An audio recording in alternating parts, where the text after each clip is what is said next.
शुक्र है भाई कि मुल्क के अंदर कोई ना कोई तो खुशखबरी आई है, वरना पिछले कुछ दिनों से तो इतनी बुरी खबरें थी, सब चीज़ें तो बड़ी तेजी से बढ़ रही थी। पेट्रोल की प्राइसेस भी ऐसे भाग भाग के जा रही थी, डॉलर भी जो है वो भी लंगड़ाता हुआ आगे जा ही रहा था, लेकिन सबके बीच में से कोई भागता हुआ गया ना शूट लगाता हुआ, तो वो है मेरा बाबर आजम। क्या कोई रिकॉर्ड बनाए?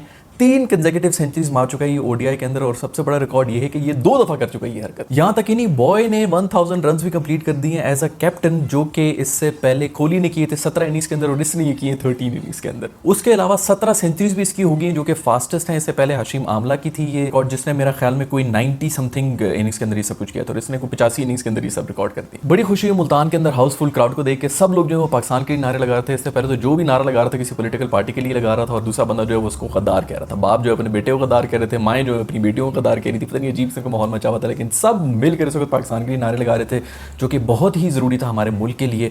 और बहुत शुक्रिया हमारी क्रिकेट टीम का, जिसने कम से कम इन सब चीज़ों से हमारी जान छुड़ाकर कोई खुशी का रीज़न हमें दिया। अजीब तमाशा बना हुआ है मुल्क के अंदर। जो पहले गवर्नमेंट के अंदर थे वो अपोजिशन वालों को जो बातें किया करते थे, अब वही लोग जब गवर्नमेंट में आ गए तो वो अपोजिशन वालों को ये बातें करे। जो अपोजिशन में बैठे थे, जो गवर्नमेंट वालों को जो ताने मारते थे जिन चीज़ों का, अभी वही लोग जो है वो फिर उनको वही ताने मार रहे हैं। तो ये अजीब माहौल बना हुआ है, मुझे तो कुछ समझ नहीं आ रहा।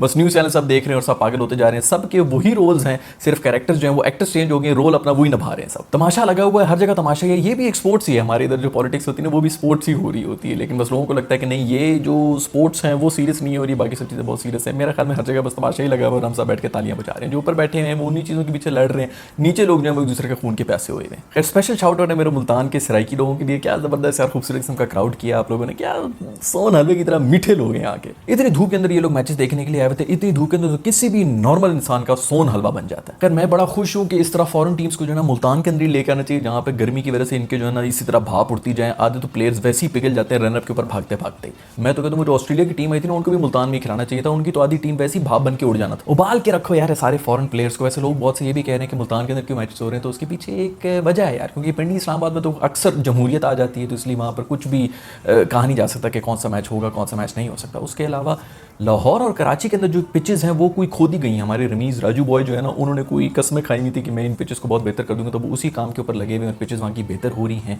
अब पता नहीं वहाँ पे पिचेस के ऊपर क्या हाल होगा बाद में। जो है 1.5 साल के बाद जो हमारे ग्राउंड्समैन जो माली होते हैं वो आके कहेंगे कि यार वो मिट्टी तो वहाँ से लेकर आ गए थे, लेकिन यहाँ पर जो बारिश और जो धूप है वो देसी है, इसलिए ये इसी तरह की पिचेस बनेगी, यहाँ पे चेंज नहीं हो सकती। ये जब ग्लोबल वार्मिंग होगी ना, तो ये पूरा का पूरा ग्लोब उल्टा हो जाएगा। उसके बाद पाकिस्तान जो है वो ऑस्ट्रेलिया की जगह जाएगा, ऑस्ट्रेलिया पाकिस्तान की जगह आ जाएगा। तो वहाँ पर जाके हमारी जो सिचुएशन है ना वो उसी तरह की हो जाएगी, हमारी भी पिचेस उनकी तरह हो जाएंगी। फिक्र करने की कोई बात नहीं है, सिर्फ ग्लोबल वार्मिंग का आप लोगों ने इंतजार करना है। और जहाँ तक फिक्र की बात आ रही है तो बिल्कुल बेफिक्र हो जाए, क्योंकि मेरे पास एक और भी बड़ी जबरदस्त की न्यूज़ है। इस वीडियो की जो स्पॉन्सर है वो है बेफिक्र ऐप, और उनके बारे में आपको कुछ बताता चलूं। ये ऐप यूके में मौजूद पाकिस्तानियों के लिए एक बेहतरीन ऐप है, जो वहाँ के यूके के ही लोगों ने बनाई है, अपनी कम्युनिटी के लिए बनाई है। इससे आप कर ये सकते हैं कि वहाँ पे मौजूद जितने भी पाकिस्तानी हैं वो अपने सब पैसे पाकिस्तान के अंदर ट्रांसफर कर सकते हैं, बहुत ही बेहतरीन रेट्स के ऊपर।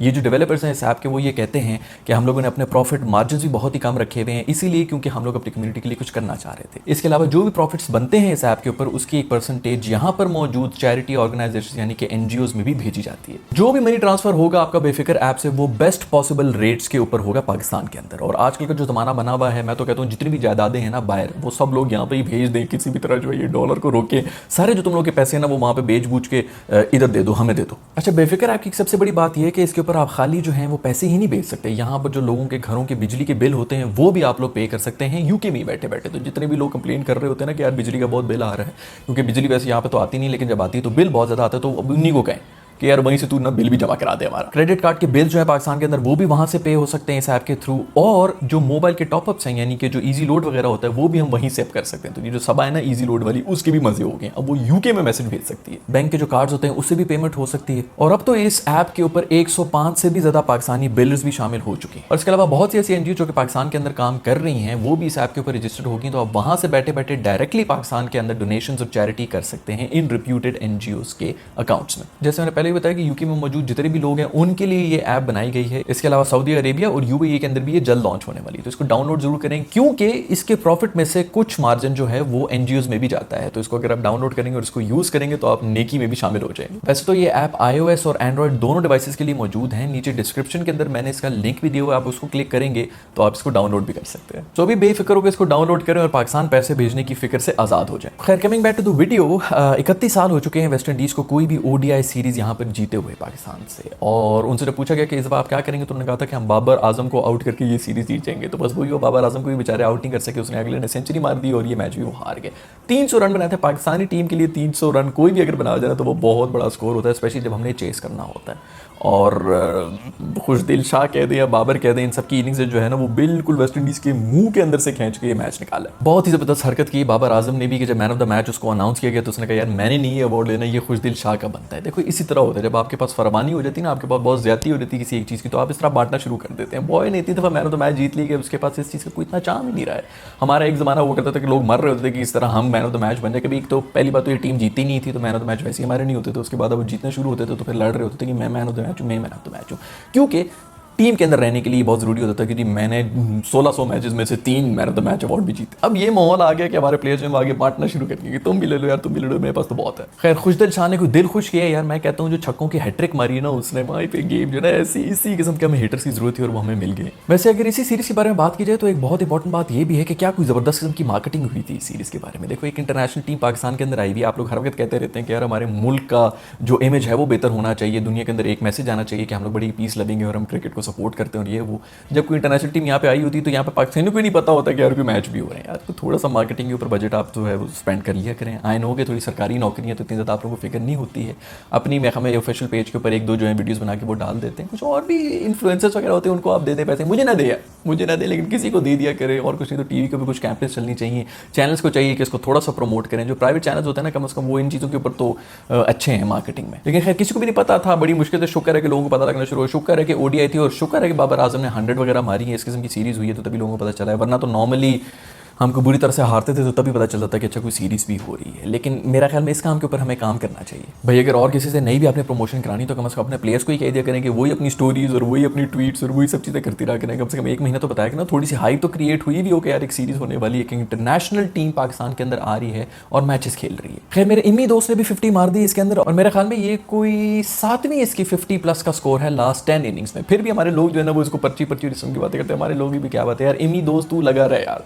इन लोगों को कुछ पता चल रहा नहीं, इन्होंने बस इस तरह शुगल मेले लग रहे हैं, बेइज्जती कर दो, इसकी बेइज्जती कर दो, उसकी बेइज्जती कर दो, यही हो रहा होता है क्योंकि खुद इनकी बेइज्जती हो रही थी हर वक्त, तो कहीं ना कहीं बदला लेना होता है। लेकिन इम्मी मेरा बॉय जो है ना वो छाया पड़ा है। लेकिन जो मैच का टर्निंग इवेंट था ना वो मेरा जो शेडी ने किया था ना, कैच किया था, मैं कहता हूँ क्या कोई कैच किया, सुपरमैन की तरह उल्टा हुआ गया और एक हाथ से बॉल पकड़ ली बॉय ने। वैसे बहुत से लोग ये भी कह रहे हैं कि यार पता नहीं ओडीआईज ये वो वेस्ट इंडीज का मैचेस, लेकिन ये मैचेस बहुत ही संगीन है क्योंकि एक पॉइंट्स टेबल है जिसके ऊपर हम बहुत ही पीछे हैं और इसी की बेस के ऊपर हम लोगों ने क्वालिफाई करना है वर्ल्ड कप के अंदर। हम मेरा ख्याल में अल्हम्दुलिल्लाह जिस नीचे लेवल के ऊपर हम बैठे हुए ना, अगर हम ये सीरीज 3-0 जीत जाएंगे तो मैं हमें चौथे नंबर पे आएंगे या पता नहीं किस नंबर पे जाएंगे, तो थोड़ा तमीज़ का जो दायरा है उसके अंदर हम शामिल हो जाएंगे। और अगर हम एक ओडीआई भी हार गए तो हमें बड़ा मसला पड़ जाएगा क्योंकि हम होम सीरीज़ के ऊपर एक ओडीआई हारेंगे तो पॉइंट्स हम लूज़ करेंगे। खैर इस सब के दौरान हम लोगों को जो होप की इनिंग्स थी उसको भी सराहना चाहिए क्योंकि उसने एक फॉरेन कंडीशन के अंदर आकर पाकिस्तान के अंदर मेरा ख्याल में ऐसी इनिंग्स खेलना, वो भी मुल्तान जैसी जगह के ऊपर जहाँ पर इतनी गर्मी थी, 100 की इनिंग्स खेली थी और मैच काफ़ी हद तक वो बना के तो चला गया था। 300 रन तो उन्होंने दे दिए थे हमें चेस करने की। गर्मी इतनी ज़्यादा थी यार। हमारा वो जो अलीम डार है,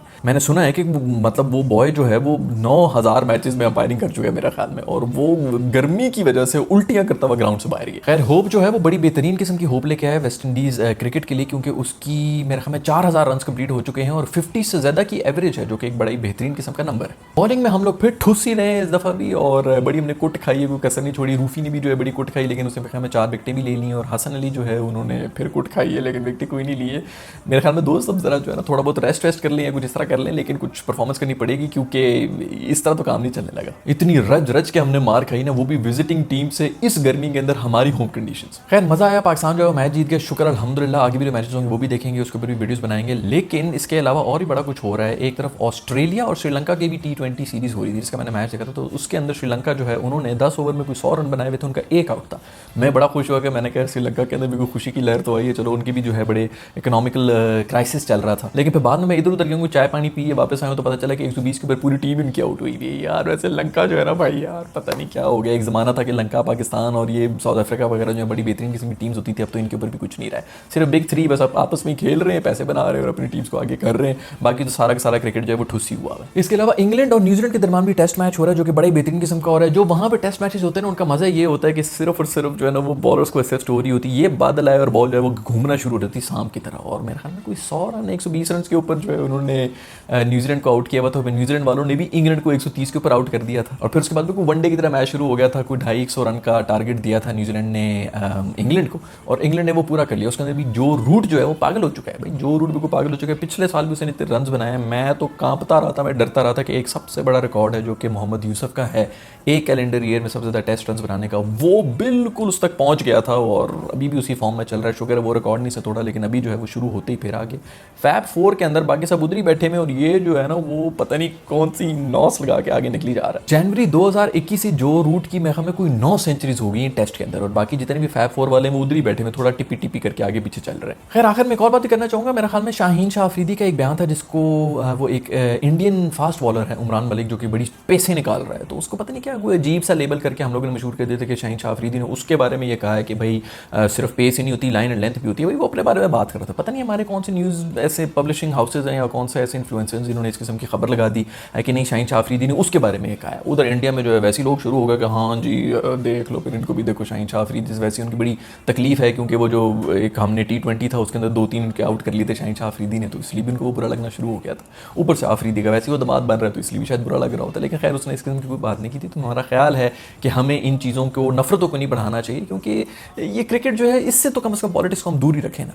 लेकिन खैर पॉइंट यही है कि भाई उसने अपने बारे में बात की थी कि पेस नहीं होती, बात भी ठीक थी, खाली पेस तो नहीं होती। बड़े बड़े आए लोग जो पेस करके गए और 3 मैचेस के बाद कमर पकड़ के बाहर भी निकल जाते हैं। लाइन एंड लेंथ ना हो तो आप कुछ भी नहीं कर सकते। वो जिमी एंडरसन जो है वो मेरा ख्याल में 900 साल का हो गया, वो अभी तक जो है टेस्ट क्रिकेट खेल रहा है इसीलिए क्योंकि लाइन एंड लेंथ उसके पास है और दूसरा सीम भी कर लेता है बॉल को जब बादल ऊपर हो। खैर उम्मीद है कि आज की कॉमेडी की एपिसोड आपको जरूर पसंद आई होगी। बड़े अरसे के बाद मैंने बनाई है तो मैं थोड़ा सा रेगुलर हो जाऊंगा इन चीज़ों के ऊपर भी क्योंकि क्रिकेट भी तो नहीं हो रहा था ना। लेकिन उससे पहले मैं फिर आपको ये रिमाइंड करा दूं कि इस वीडियो के जो स्पॉन्सर्स हैं बेफिक्र ऐप, उसको आप डाउनलोड कर सकते हैं। डिस्क्रिप्शन के अंदर मैंने उसका लिंक शेयर किया हुआ है, उसको क्लिक करें, डाउनलोड करें और जो भी यूके में मुकीम पाकिस्तानी हैं वो पाकिस्तान पैसे भिजवाएं ताकि हमारा कुछ भला हो जाए। हम तो इसी तरह चल रहे होते हैं, आप लोग की इनकम के ऊपर हम जिंदा है।